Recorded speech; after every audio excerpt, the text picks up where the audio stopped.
Hi everyone, welcome to Dance Deep Cuts. Today, Fake Names is playing in Detroit at Third Man Records. So Dave here is going to show me and you around the pressing plant, and we're going to look at how you press records, basically. I guess so, yeah. Yeah. Let's do it.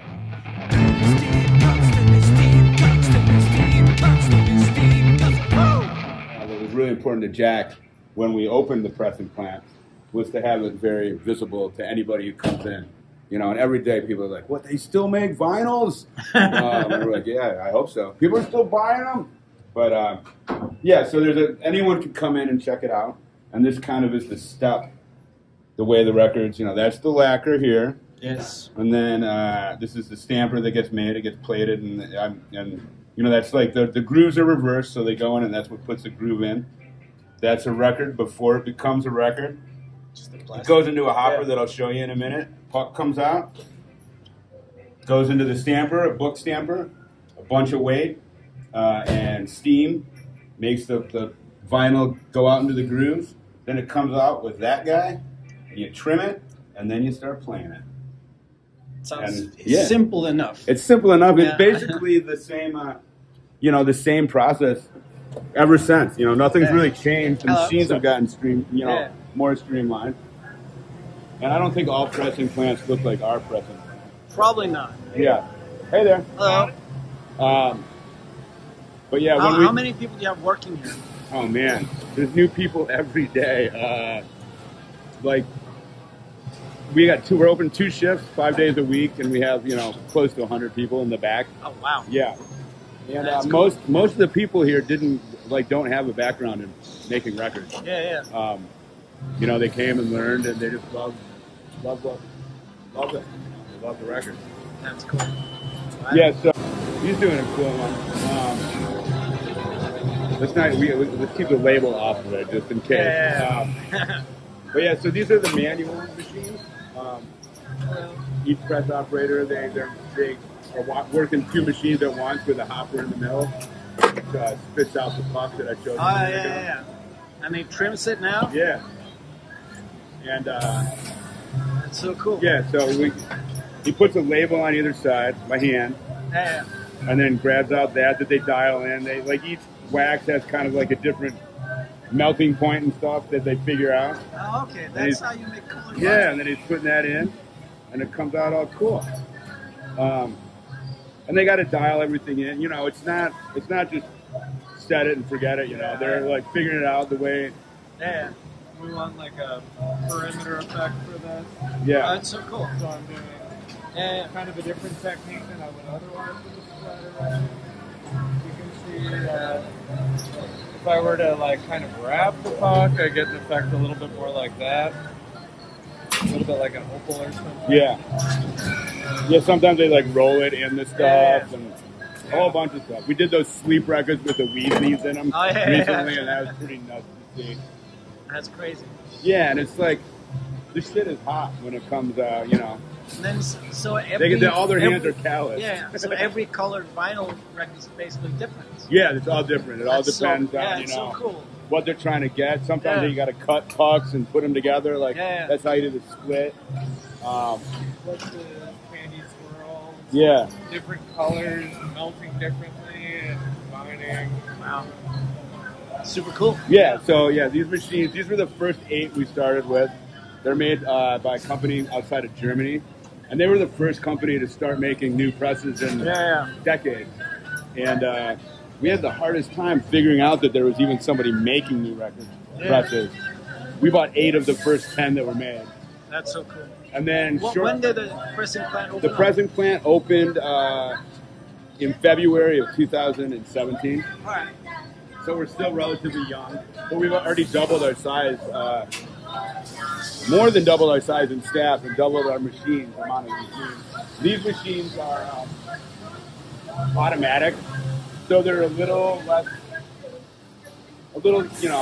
faster than the manuals, but they still need, press operators to maintain and make sure the temperature and the pressure and everything is correct. Make sure they don't get all, you don't have to touch every record, but you got to make sure they don't get all backed up and Laverne and Shirley or whatever. Yeah, and then every record, like off of the manual or the automatic, they sit on these metal, whatever you call them. Metal plates? Yeah, for at least 24 hours, like just to prevent them from getting warped. Oh, wow. So like every few records, they put a wood piece on, and then they put more, and then they go sit for at least a day before anyone does anything. All of this, the flashing, all gets reground, and like you can, I can't remember what the percentage is, but you can put some of it back in and still call it virgin vinyl. Oh, wow. Which is pretty cool. These are from a company outside of Toronto, Warmtown. Record press. Yeah. And so this is all the material? These are the records. These are the records. These are the pre-records, the record seeds. Before when we the first records. opened, we had a couple of bins that said record seeds. Yeah. And then we realized we had to get a whole ton of bins. Yeah. So now we just have cool yellow ones. Do you know how many records can you press in one day? Oh shit! I'll have to. We'll have to ask Tom. Yeah, Bree will know. More Bree will informed. know, or these guys might know. Here's all the packaging. You know, we do our own labels. Yes. Releases. We do third parties. We do. You know, we'll do little bedroom punk rock singles, and then we'll do like Rolling Stones records. You know? Yeah. And all the third man records we do out of here. I'm trying to think what else. So there's over here. There's Chris. Hello. This is a shrink wrap machine. No one's shrink wrapping anything right now. No. But that machine over there, like this is all the stuff that has been, you know, reground to be reused. And there's, you know, probably a bunch of, like those are all, like the records over there were all deemed by the QC department, like not good enough to go out to the public. Oh, really? So you dink out the label and then you grind it. That dinks out the labels and then you grind it down and then we can reuse all this stuff. You do Sid Barrett. That's a very good record. Yeah. Do you do? That's a new vault package for Third Man. Do you package? Do you do all the packaging? We don't do the printing here. You don't do the printing. We have a couple companies that we use. A couple local ones that we that are good friends that we use. Yeah. But that's like really well. We don't make the stampers either. All right. The stampers. That's like one of the places where there's such a bottleneck in the industry is making the stampers. Because there's only a few places that do those nowadays. And there's only one company, I believe, right now that's still making the actual lacquers that get the original cut. Oh, really? There's that big fire right before COVID lockdown. Yeah. And then there's only one other company at the time in Japan that was doing that. Is he? So he's checking. These guys, making sure the pressing sounds great. Yeah, these guys listen to records all day long. All day long. Sounds like an amazing job. But it's the same record over and over. I mean, now that we do more, there's a little more variety. But like when we first opened, we one of the records we did was the first Stooges record. Oh yeah. And so someone had to. I was like, that seems awesome, and then I'm like, oh shit, maybe not, man. Yeah, maybe not. Like 8 a.m. to 4 p.m. every single Just day. listen to the. Stooges album. They can get, or when we did the Hyenas records, I kept on having to apologize. I'm like, sorry guys, you got to get up at 8 a.m. and listen to the Hyenas. I would love to listen to Laughing Hyenas all me day too. long because this is kind of an example of some of the different colored vinyl that we've done. Hello. Sorry. No worries. We're I'm doing a little bit of a thing for my YouTube some of the channel. ones that they're proud of. And, you know, it looks obviously you can tell cool. that they're all done different ways. Yeah. Billie Eilish. Yeah. She did a live show down in Nashville. Oh wow. And it was recorded. And she actually got paint and painted a bunch of covers, spread it all over the ground and just kind of pretty cool. Yeah. More Sid Barrett. More. Trying to think of what else to show you that's cool back there. I mean, it's all pretty cool. It is all pretty cool. It's I think for a lot of people, because I mean, I've been collecting records my entire life. Yeah. And most people that watch my show, they collect records. Yeah. But most of us never been to a pressing plant, and we don't really know the procedure. So it is really cool. I mean, I started collecting records when I was a kid, and then I started putting out records, and that's how I became friends with Jack. And most of the people that have been here the whole time, we all bonded over live music and records. Yeah. How long have you been working here? I started working officially at Third Man when they moved to Detroit in 2015. Right. We opened the store here where you guys are going to play tonight. And then the pressing plant opened a little less than 2 years later. How Because I mean, I know as someone that's put out a lot of records, Yeah. and I have run some record labels. The pandemic was horrible for putting out records. Yeah. And I mean, when I started a punk label in the early 2000s called Newborn, we put out like really cool punk stuff, and then it was like from like sending the master to getting a test pressing to get a record was like 6 weeks. Oh yeah, yeah. And yeah. now it's like wait. months. Oh yeah, You know, and, yeah. It's gotten smaller again. It's getting better. better. But, I mean, during the pandemic, it's like putting a record out. It's like we need the masters now because it's going to come out in a year. The only thing that I like as a record collector, I kind of like the pandemic because so many artists and musicians that I love couldn't go out and like record new music or tour or anything, so they were just digging through their archives and like I did that. Like that's how we did the Static record with Brandon. You know, like he's like, "Oh, dude, check it out! I found him!" And like that's so cool. He sends like 27, tapes that he had, and like so that was a good part about the pandemic.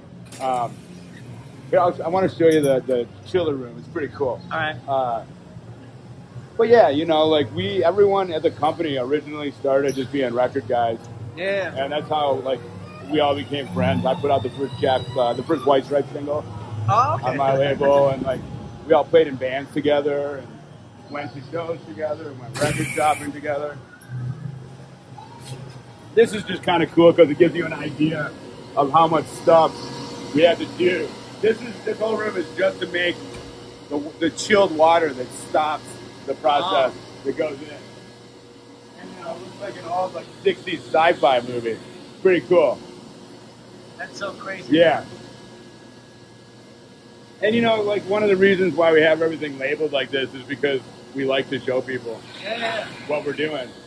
I love the fact that like Jack, like he was like, I love vinyl. I'm just gonna start my label. I'm gonna start pressing plant. Yeah. And then I'm gonna start a store. I like it. It all kind of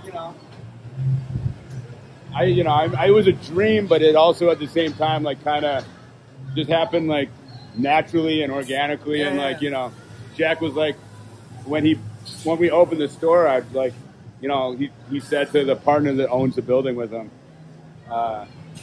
he's like, what if I did a record label, a pressing plant back there? And the guy's like, okay. So Jack's like, oh, well, I guess I got to do it. And then we did it, like. And this is your schedule for stuff that's coming up? These are the numbers are just on the manual presses. The ones in the front. So, So number 6, and you can see what's so that, going on. people can walk up and be like, oh, holy shit, they're doing Olivia Jean or they're doing Sid Barrett, and they can see it and stuff, and just, kind of makes it a little more personal for people. That's great. Yeah, and if you want to check out the mastering studio real quick. Let's go check out the mastering studio. We know we're going. And here's the green room where Brian Baker's hanging out. Eating. Hi. And there's Tim. Hi. But is it hardcore? That's the question. It is. We'll talk about that later.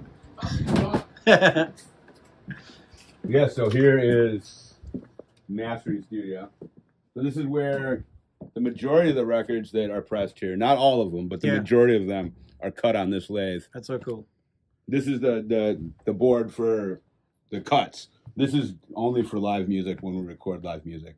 So when you record live music, you record in here from the stage? From the stage. There's a separate mix back here. Right. There's a front of house mix, a separate mix. We have a camera on there. And then it goes directly like into this guy and then into that and cuts directly. This is a very old computer. Yeah. Cool looking, but definitely doesn't do as much as your phone does. But It's it's way cooler looking. It is. Yeah. Yeah, and this is, we'll master. And Warren does a lot of mastering of records that aren't even pressed here. So like people will send him records, and he'll send them to other pressing plants as well. So it's pretty cool. That is great. Yeah. I love the fact that there's like a whole operation. If you want to record a record, you can go the whole process. Yeah, it's cool. It's cool. There's a couple times we've, after hours, we've like just set up and like not recorded live, but recorded bands in the store, and other than making the stampers, it's all do everything in-house. Yeah. One of these years, maybe someone locally will start making the stampers because it's basically like chroming a bumper or something. And in Detroit, there's got to be something. There's got to be tons it's of the motor cities. Yeah, it's like got like all these environmental like licenses and codes you need to live up to. So you got to be grandfathered in. But I'm sure there's like some mom and pop like, you know, automotive places that, you know, you could just be like, hey, we got an idea for you, and it's gonna be you're not gonna be sitting around twiddling your thumbs if you do it. Yeah. So yeah, that's a dream of ours too, to keep it in the city. That is so cool. Yeah, and it's been cool. And like I said, like so many people that work here, from the original people to people that just keep on, you know, getting jobs and starting back here, are all old friends that have, like that guy I waved at, Chris. He's been, you know, I put out a couple of his singles, and he's been playing in punk bands forever. And that's so cool. The guy that did the windows when we built the place out, he's in Jamie from the Piranhas that like used to play with us back in the day. So it's, you know, we've kept it as much in the family as we can, which is pretty cool. That's great. Yeah. What's the biggest difference? Because there's a little thing in Nashville as well, right? Yeah. Well, Nashville, they don't have the pressing plant. Okay, that's Nashville just Nashville is that head, you know, the home base. All right. So that's like the distribution is down there. Their venue is actually separate than our venue. All right. Like it's a separate, you know, ours you've got to move everything out and in the storefront. Theirs is like an actual venue, an actual cool. separate room. But they don't have a pressing plant. But there is United, which they were using for years. And United still does some of our jobs, like our older jobs and larger ones. We still have a good relationship with them. We actually have a good relationship with, you know, all pressing plants and stuff. When we opened up in 2017, I can't remember the number of pressing plants that were in North America at the time. Something like 37 or 42. But everyone was invited, and I believe all but 2 pressing plants had people here from them to represent them. And yeah, so it's been, you know, everyone's helped each other out, and it's a cool community. That is great. Yeah. All right. Thank you for showing me around. Yeah, man. And I hope hopefully people will learn a little bit about how we make the beautiful vinyl that we love. Yeah.